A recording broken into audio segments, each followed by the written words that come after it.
friends, welcome to our channel Argo Education. Today we will study business studies of class 11th chapter number 1.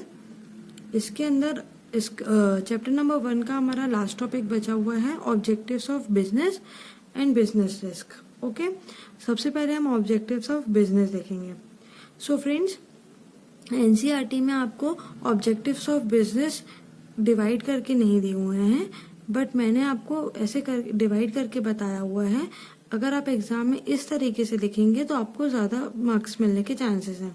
Okay, so objectives of business को 2 parts में classify किया गया है, economic and social. Economic is related to money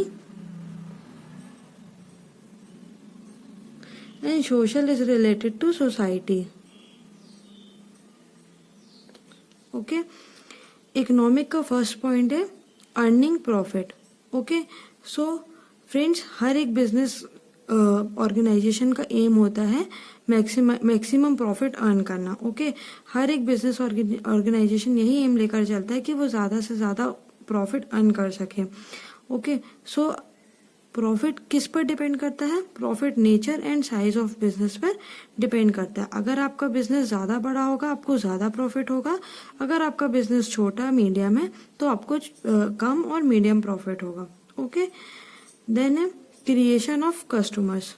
friends, creation of customer is most important objective of business. Creation of customer means कि हमें customers को कैसे create करना है. ओके, आजकल ऑर्गेनाइजेशंस क्या कर रहे हैं, अपनी गुडविल बनाने पे ज़्यादा ध्यान देते हैं. वे ये नहीं सोचते कि हमें ज़्यादा से ज़्यादा प्रॉफिट अर्न हो, वे ये सोचते हैं कि हमें ज़्यादा से ज़्यादा हमारे कस्टमर क्रिएट हो, देन उसके बाद हमें ऑटोमेटिक प्रॉफिट होने लगेगा. Okay, so creation of customer is very important part of objective of business. Innovation means आजकल टेक्नोलॉजी इतनी चेंज हो रही है, फैशन चेंज हो रहा है. ओके, आप देख रहे हैं पहले मोबाइल्स नॉर्मल आते थे कीपैड, उसके बाद फिर आने लगे हमारे एंड्रॉयड फ़ोन्स. ओके, उसमें पहले कैमरे की क्वालिटी उतनी बेटर नहीं होती थी, हमारे पास बैटरी ज़्यादा mAh की नहीं होती थी. ओके, हमारा प्रोसेसर उतना ज़्यादा अच्छा नहीं होता था. अब आजकल आप क्या देख रहे हैं, मोबाइल में भी कितने इनोवेशंस हो चुके हैं, टेक्नोलॉजी में भी कितना इनोवेशन हो चुका है. फैशन में आप देखते हैं डेली फैशन चेंज हो रहा है. ओके, तो क्या हो रहा है, डेली हमारा बिजनेस इनोवेट हो रहा है. ओके, डेली हमारे बिजनेस में कुछ ना कुछ इनोवेशन हो रहा है.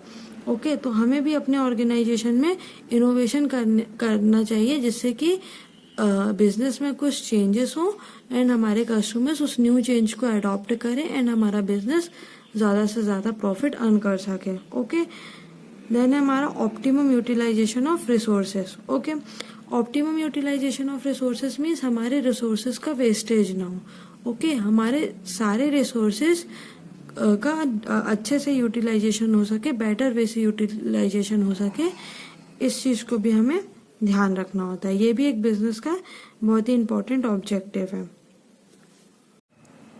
So friends, next objective is social objective. Social objective is related to society. Okay, first point is fair trade practices.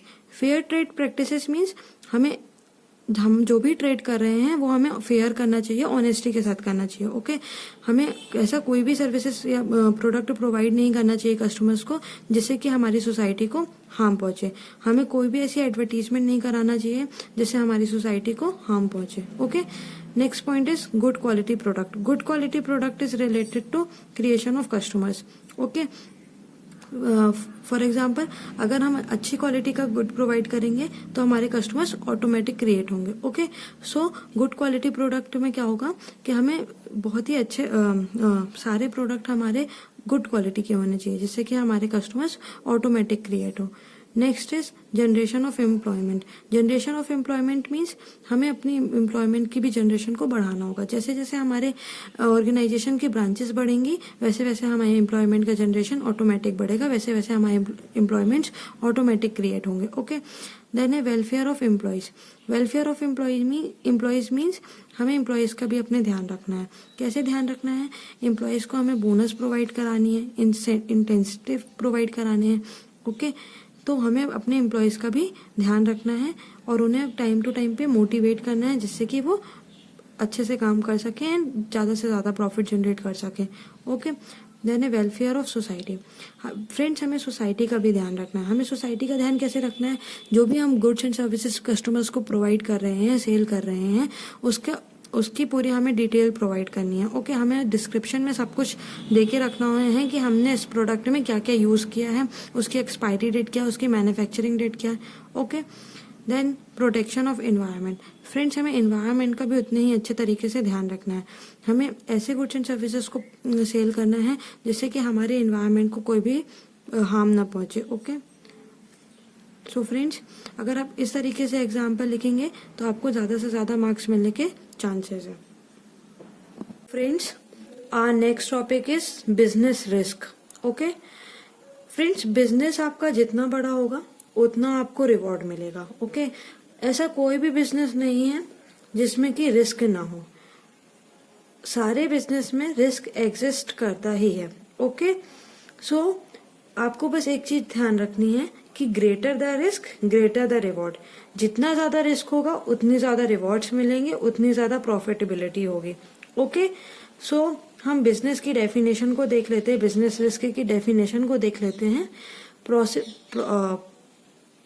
probability of inadequate profit or losses due to uncertainties or unexpected events.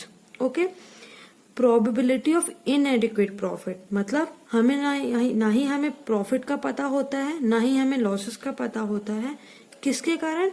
Uncertainties और unexpected events के कारण। मतलब जैसे कि flood आ गया। Okay, क्या बोलते हैं, चेंजेस आ गए फैशन में। ओके, और जैसे अभी कोरोना वायरस पैंडेमिक आया हुआ है। ओके, इनके कारण बिजनेस में बहुत ज्यादा लॉस हो रहा है, जिससे कि बिजनेस में बहुत ही ज्यादा रिस्क है।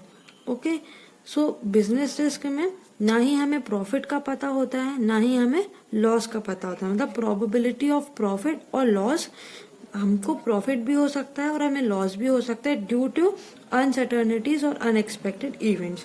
Okay, so friends, speculative business risk क्या होता है? जिसमें कि जो कि अराइज होता है due to change in market condition, like fashion में चेंज आ गया। ओके फ्रेंड्स, बड़े बड़े बिजनेस एक्सपर्टीज कई बार प्रिडिक्ट नहीं कर पाते हैं कि फैशन में क्या चेंज आने वाला है, फैशन कब चेंज होने वाला है। ओके, मार्केट में क्या चेंजेस आने वाले हैं। सो कई बार उनको इस कारण भी बहुत ज्यादा लॉस हो जाता है। सो इसमें स्पेक्युलेटिव बिजनेस रिस्क में हमें दोनों चीज की पॉसिबिलिटी होती है, या तो हमें गेन हो सकता है या तो हमें लॉस हो सकता है। ओके, देन है हमारा प्योर अराइज होता है, arises due to fire, theft और स्ट्राइक। ओके, इसमें पॉसिबिलिटीज होती है ऑफ लॉस और नो लॉस।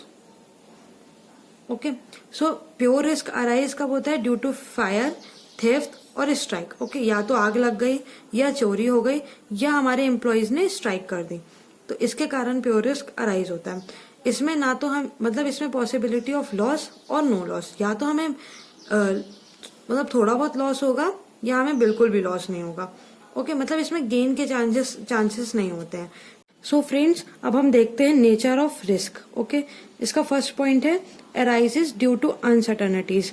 ओके, सो सारे जैसे कि मैंने आपको पहले ही बताया कि बिजनेस रिस्क क्यों अराइज होता है? ड्यू टू अनसर्टनिटीज, जैसे कि फ्लड आ गया, मार्केट में चेंजेस आ गए। ओके, इसके कारण हमारे रिस्क अराइज होते हैं। Second point is essential part of every business. Risk is essential part of every business. जैसे कि मैंने आपको पहले बताया था कि कोई भी ऐसा बिजनेस नहीं है जो कि विदाउट रिस्क एग्जिस्ट करता हो। हर एक बिजनेस का एक एसेंशियल पार्ट होता है risk. Okay friends, greater risk greater the reward. मैंने आपको पहले ही बताया था कि जितना ज्यादा रिस्क होगा उतनी ज्यादा प्रॉफिटेबिलिटी होगी, उतना ज्यादा हमें रिवॉर्ड मिलेंगे। ओके, सो ये भी एक हमारा एसेंशियल पार्ट होता है। Then degree of risk depends mainly on nature and size of business. Okay, जो रिस्क की डिग्री होती है वो हमेशा nature and size of business पे डिपेंड करती है। जितना बड़ा हमारा बिजनेस होगा उतना ज्यादा हमें रिस्क होगा, उतना ज्यादा हमें लॉस होगा। Okay, then profit is reward for risk taking. जितना मैंने आपको बताया, greater the risk greater the reward. Okay, so हमें जितना ज्यादा रिस्क होगा, हम जितना ज्यादा रिस्क बेयर करेंगे, हमें उतना ज्यादा प्रॉफिट होगा। Okay friends, causes of risk. Okay, ये बहुत ही इंपॉर्टेंट पॉइंट है एग्जाम पॉइंट ऑफ व्यू से। ओके, तो इसके मतलब किस किस वजह से बिजनेस में रिस्क होता है। ओके, फर्स्ट है natural, arises because of natural calamities like flood, earthquake. Okay, तो नेचुरल मीन्स नेचुरल क्लैमिटीज, मतलब हमें कभी कुछ भी पता नहीं हो सकता कि फ्लड कब आ जाएगा, अर्थक्वेक कब आ जाएगा, मतलब जो भी चीज नेचर के ऊपर डिपेंड करती है। Okay, second is economic. Economic means for example increase in competition. Okay, या फिर गवर्नमेंट पॉलिसीज चेंज हो गई उसमें, या फिर कोई टेक्नोलॉजी में चेंज आ गया,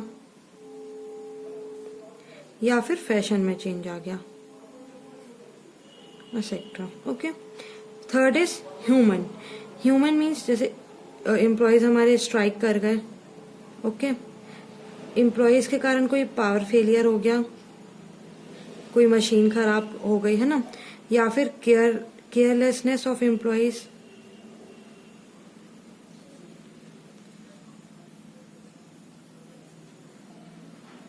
ओके, एंड अदर्स में लाइक हो गया एक्सचेंज रेट, जैसे बीच में अभी जीएसटी आ गया था, है ना, exchange rates. Then political disturbances,